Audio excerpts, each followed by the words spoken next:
This video will show you how to remove bold letters in Word. You can remove the bold letters using your keyboard or using the bold option in Microsoft Word.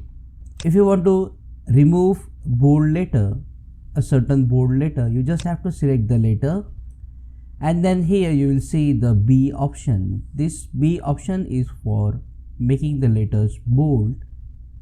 But if it is already a bold letter, you will see that this is enabled. You just have to click on it one time and the bold text will be converted to the normal text. You can also use the keyboard shortcut CTRL B on your keyboard to bold and unbold the text, and for Mac users it's Command B.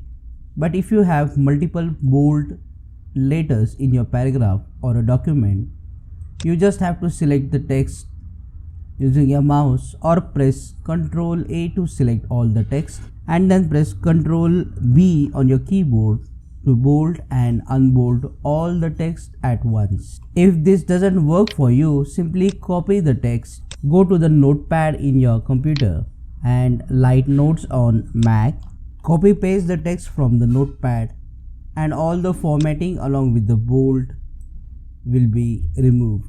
Click on that like button, comment below and let me know if this video solved your problem, and don't forget to check out these useful videos related to Microsoft Word.